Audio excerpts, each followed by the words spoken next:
बड़ी खबर फिलहाल रायबरेली से चुनाव लड़ सकते हैं राहुल गांधी। सूत्रों के हवाले से ये बड़ी खबर सामने आ रही है। आज नामांकन दाखिल करने का आखिरी दिन और ऐसे में राहुल गांधी नामांकन कर सकते हैं, ये खबरें मिल रही हैं। रायबरेली अमेठी में आज नामांकन का आखिरी दिन है, ऐसे में राहुल गांधी चुनाव लड़ सकते हैं। वहां से कहा जा रहा है, आपको बता दें कि केएल शर्मा अमेठी से कांग्रेस उम्मीदवार हैं। सोर्सेस के हवाले से एक खबर सामने आ रही है। तो ये बड़ी खबर इस वक्त की रायबरेली और अमेठी को लेकर लगातार सस्पेंस बरकरार, और इस बीच खबरें मिल रही हैं कि रायबरेली से राहुल गांधी चुनाव लड़ सकते हैं। और देखिए, रायबरेली और अमेठी को लेकर ही सबसे ज्यादा सस्पेंस बन रहा था।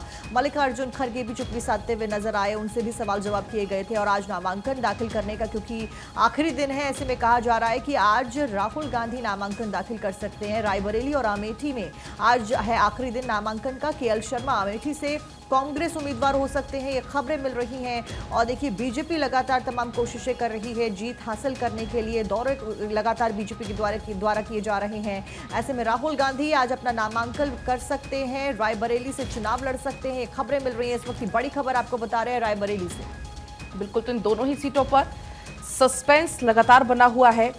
शुरुआत में राहुल गांधी, प्रियंका गांधी दोनों का नाम सामने आया। हालांकि बाद में ये पुष्टि हो गई कि प्रियंका गांधी तो चुनावी मैदान में नहीं होंगी, लेकिन हाँ, राहुल गांधी होंगे। तो अभी भी फिलहाल जानकारी यही मिल रही है अमेठी में, क्योंकि आज नामांकन का आखिरी दिन है। और कल ही खबर सामने आई थी कि राहुल गांधी, प्रियंका गांधी और मां सोनिया गांधी, इन तीनों का अमेठी का आज दौरा हो सकता है, क्योंकि आज अमेठी में नॉमिनेशन का अंतिम दिन है। इसी बीच एक और बड़ी खबर आपको बताएगी, अमेठी रायबरेली में आज कांग्रेस का रोड शो होने वाला है। अमेठी और रायबरेली रोड शो को प्रशासन ने मंजूरी दे दी है। 150 गाड़ियां, 1500 लोगों के साथ रोड शो की अनुमति मिली है। अमेठी और रायबरेली में अभी तक प्रत्याशी क्योंकि घोषित नहीं हुआ है। अमेठी और रायबरेली में आज नामांकन का आखिरी दिन है, और तभी ये जानकारी मिली थी कि आज कांग्रेस के जितने भी बड़े चेहरे हैं, चाहे वो राहुल गांधी हो, सोनिया गांधी हो या प्रियंका गांधी हो, वो आज अमेठी पहुंचेंगी और रोड शो की जानकारी मिल रही, रोड शो होगा। साथ ही साथ आपको बता दें कि यहाँ पर जो नाम है वो फिलहाल राहुल गांधी का है। एक तरफ जहां स्मृति ईरानी बड़ा रोड शो कर चुकी है, नॉमिनेशन कर चुकी हैं, और वहीं दूसरी तरफ जो कि कांग्रेस अभी नाम तक फिलहाल तय नहीं कर पाई है। अब ऐसे में कांग्रेस ने फिलहाल अभी प्रत्याशी घोषित नहीं किया है, लेकिन अब आज है नॉमिनेशन का अंतिम दिन, और ऐसे में जानकारी है कि आज रोड शो होगा। तो हो सकता है कि आज नामांकन कर दें राहुल गांधी अमेठी सीट से। रंजना, बिल्कुल, देखिए, अमेठी और रायबरेली सीट पर कयास कायम है, और अमेठी और रायबरेली सीट पर लगातार देखिए सस्पेंस बरकरार है।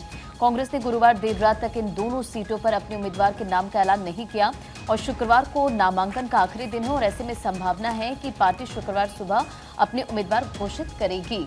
और इसी बीच ये भी जानकारी है कि कांग्रेस और रायबरेली में आज कांग्रेस का रोड शो, अमेठी और रायबरेली में रोड शो होना है। महिमा, बिल्कुल। अब चलिए आगे बढ़ते हैं और आपके फेवरेट सेगमेंट की बात करते हैं। अखबारों में आज कौन कौन सी बड़ी खबरें, ये हम चारों आपको बताएंगे। और सबसे पहले बात करेंगे प्रधानमंत्री मोदी के गुजरात दौरे की।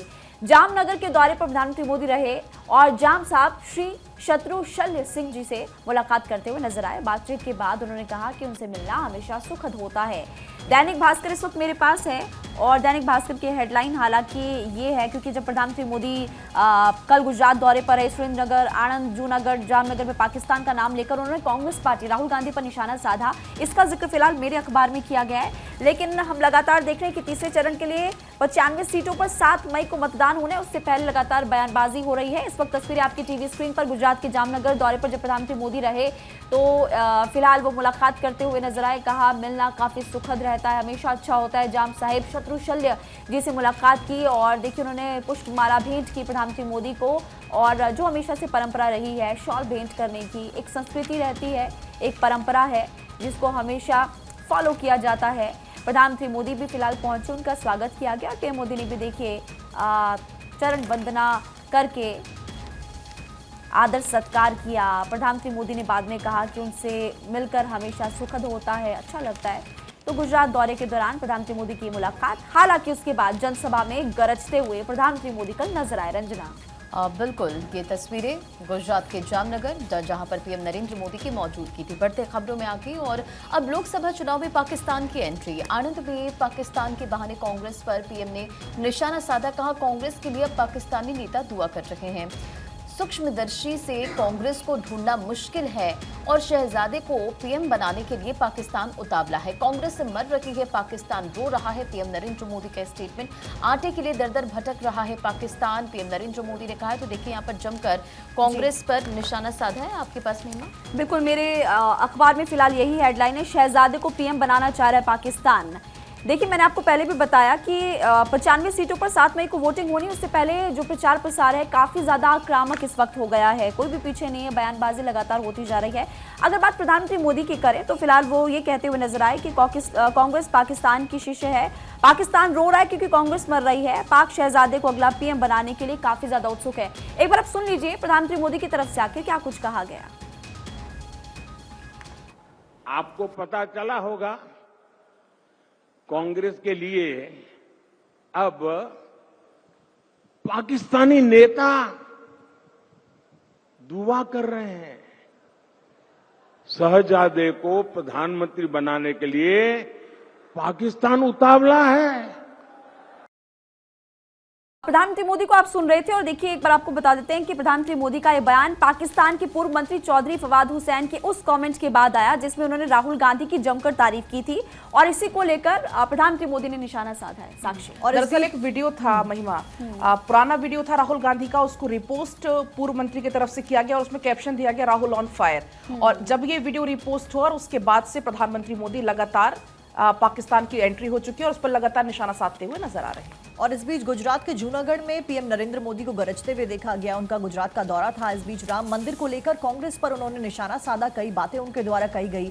पीएम ने अपने गुजरात दौरे के दौरान कहा कि कांग्रेस का मकसद बीजेपी नहीं, राम को हराना है। और दैनिक जागरण मेरे पास यहाँ पर हेडलाइन दी गई है कि मुस्लिमों को वोट जिहाद के लिए बोल रहा है विपक्ष। और कांग्रेस नेता सलमान खुर्शीद की भतीजी मारिया ने की थी वोट जिहाद की अपील। पीएम नरेंद्र मोदी ने कहा कि यहाँ पर पढ़े लिखे परिवार के नेता की ऐसी टिप्पणी लोकतंत्र का अपमान है। शहजादे को प्रधानमंत्री बनाने के लिए उतावला है और इस बीच पड़ोसी मुल्क पाकिस्तान की भी एंट्री होती हुई नजर आई। पलक, वही देखिए गुजरात के आणंद में भी पीएम मोदी ने सभा को संबोधित किया और इस दौरान आगे बढ़ रहे साक्षी इस दौरान कांग्रेस पर भी हमला जमकर बोला। कहा कि देश ने 60 सालों तक कांग्रेस का शासनकाल और इन 10 साल में बीजेपी के सेवाकाल को देखा है। कांग्रेस राज में शासनकाल था और ये सेवाकाल है। प्रधानमंत्री मोदी ने हुंकार भरते हुए विरोधियों पर जबरदस्त यहां पर भी प्रहार किया और न सिर्फ कांग्रेस के सालों का जिक्र किया, 60 सालों का, बल्कि राम मंदिर का जिक्र किया। कहा कि राम मंदिर का काम तो पहले ही शुरू हो जाना था, लेकिन कांग्रेस ने राम मंदिर को सिर्फ और सिर्फ एक वोट बैंक समझा। तो ऐसी तमाम बड़ी बातों का जिक्र करते हुए पीएम मोदी यहां पर नजर आए। आगे बढ़ते हैं। देखिए, गुजरात के साबरकांठा में भी प्रधानमंत्री मोदी की जनसभा हुई और उन्होंने कहा कि दुनिया में हिंदुस्तान का डंका बज रहा है, बीजेपी का झंडा किसी बूथ पर झुकने मत देना। प्रधानमंत्री मोदी ने ये जीत का मंत्र फिलहाल कार्यकर्ताओं को दिया है और गुजरात का दौरा उनका कई मायनों में खास। उनका गढ़ है सुरेंद्रनगर, आणंद, जूनागढ़ और जामनगर। 4 जगहों पर ताबड़तोड़ जनसभाएं करते हुए प्रधानमंत्री मोदी नजर आए, जहां पर विपक्ष पर भी निशाना साधा। लेकिन जो ग्राउंड लेवल पर इस वक्त कार्यकर्ता भारतीय जनता पार्टी के काम कर रहे हैं, उनको भी जीत का मंत्र देते हुए नजर आए, क्योंकि खास फोकस वो कार्यकर्ताओं पर भी कर रहे हैं। सरकार संगठन का बेहतर तालमेल रहे, ये भी हमेशा कोशिश प्रधानमंत्री मोदी की रही है। और इसी बीच प्रधानमंत्री मोदी की जनसभा में उन्होंने कार्यकर्ताओं को लेकर ये बात कही। बिल्कुल, बढ़ते हैं आगे और देखिए गुजरात की बात होगी। गुजरात के जूनागढ़ में पीएम नरेंद्र मोदी ने जनसभा को भी संबोधित किया। मन में बस एक ही भावना, मेरा भारत मेरा परिवार, पीएम नरेंद्र मोदी ने संबोधित करते हुए कहा। पल पल देश के लिए समर्पित भारत को विकसित बनाना है। 2047 तक विकसित भारत, विकसित गुजरात बनाना लक्ष्य है। तो पीएम नरेंद्र मोदी गुजरात के दौरे पर थे और इस बीच देखिए, जहां हमने पहले जिक्र किया कि राहुल गांधी पर, कांग्रेस पर निशाना साधा उन्होंने, तो तमाम बड़ी बातों का जिक्र भी उन्होंने किया। बीजेपी का झंडा किसी बूथ झुकने मत देना, जनता से अपील और बीजेपी प्रत्याशी के पक्ष में वोट की अपील भी करते हुए नजर आए प्रधानमंत्री नरेंद्र मोदी।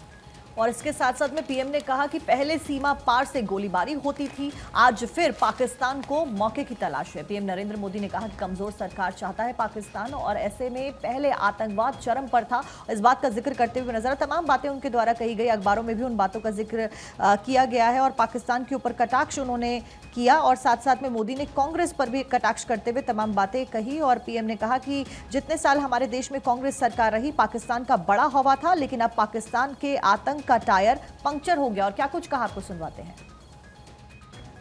जब देश में जिहाद के नाम पर आतंकी हमले होते थे, तब उन आतंकियों की वकालत में सबसे पहले कांग्रेस के लोग आते थे। दिल्ली में बाटला हाउस एनकाउंटर में जिहादी आतंकवादी मारे गए तो कांग्रेस की मैडम, उनके आंखों में आंसू बह रहे थे, रुकते नहीं थे। ये कांग्रेस के नेता कह रहे। अफजल गुरु को फांसी हुई, उसे माफी दिलाने के लिए इसी इकोसिस्टम के लोग सुप्रीम कोर्ट से लेकर राष्ट्रपति तक पहुंच गए थे। और अब ये लोग देश में वोट जिहाद करने का नारा लगा रहे हैं। जामनगर के महाराजा दिग्विजय सिंह जी ने द्वितीय विश्व युद्ध के समय पोलैंड के नागरिकों को यहां जामनगर में शरण दी थी, और उन्होंने जो बीज बोए उसके कारण आज भी पोलैंड के साथ हमारा रिश्ता बहुत मजबूत हुआ है।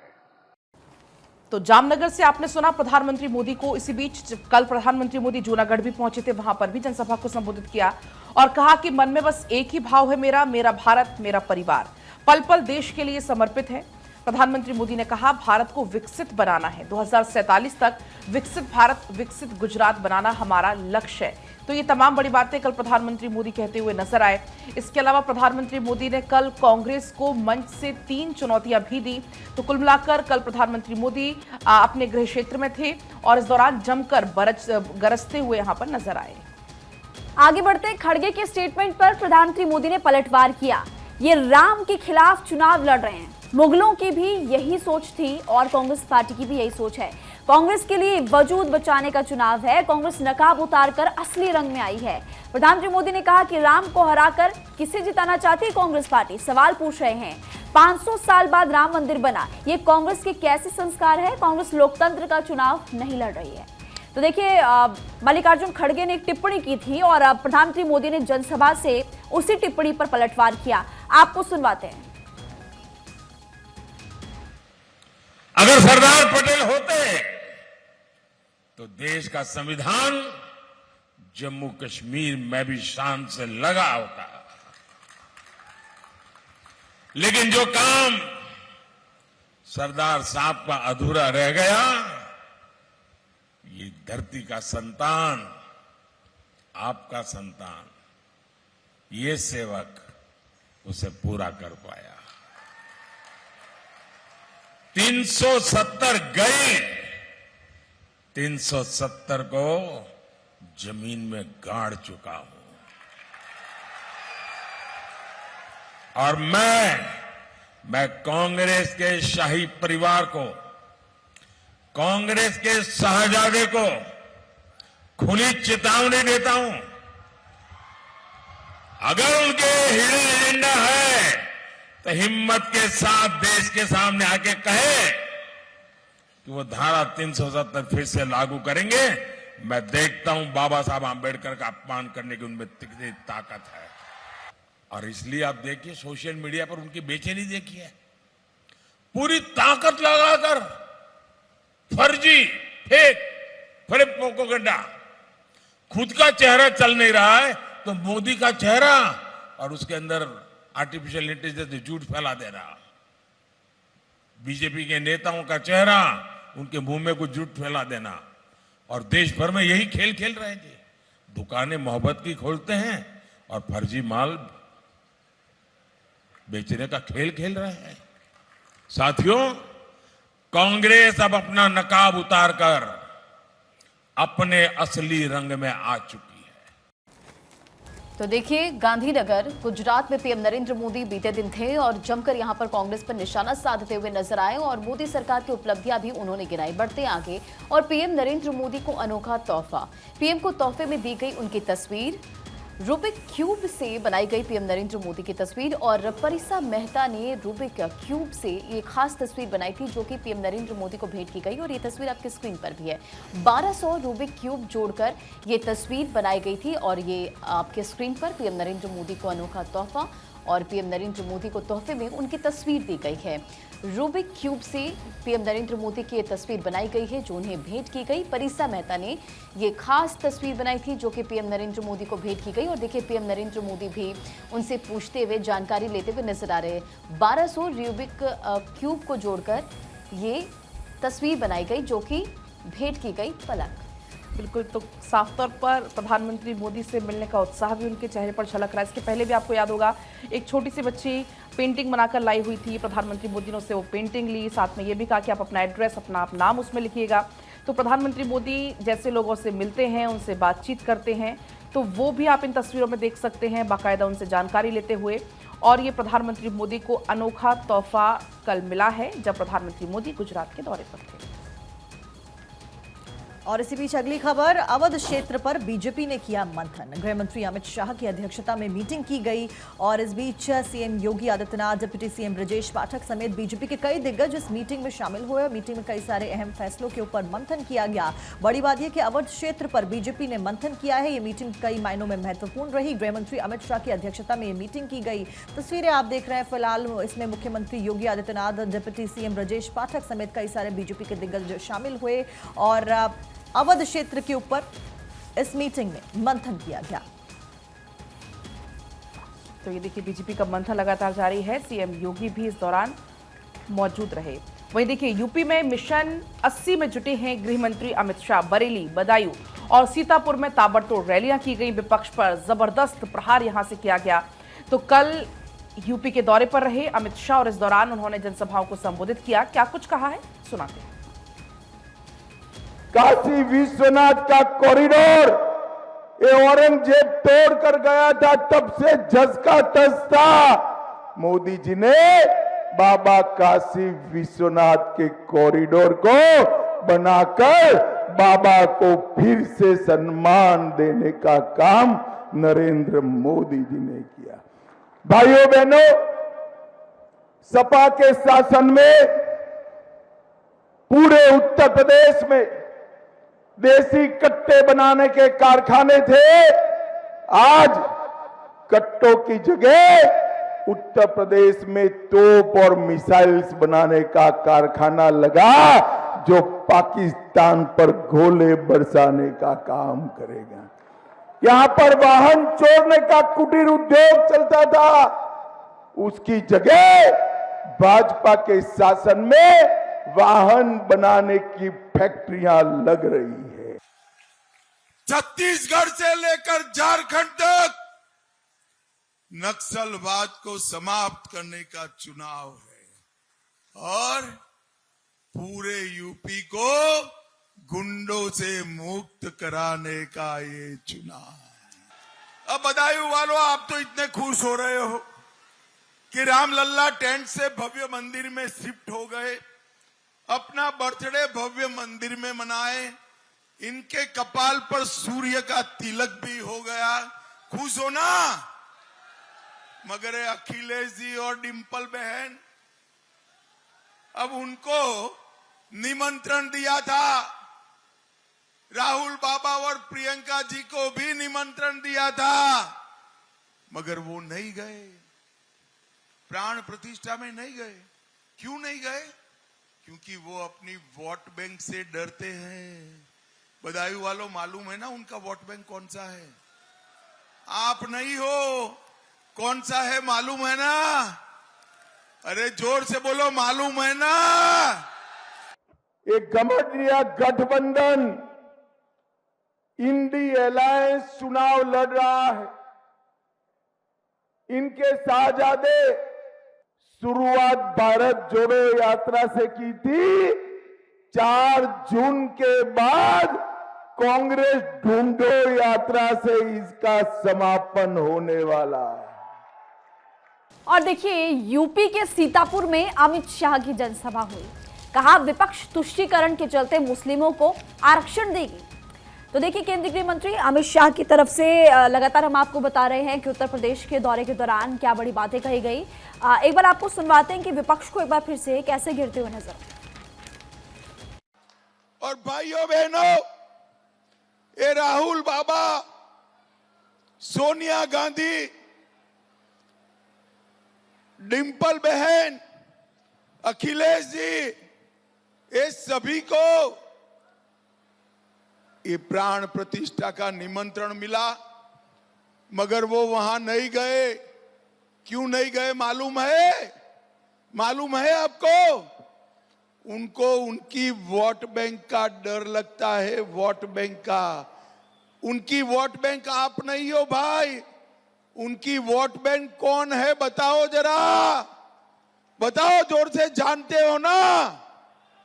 उनकी वोट बैंक कौन है जानते हो?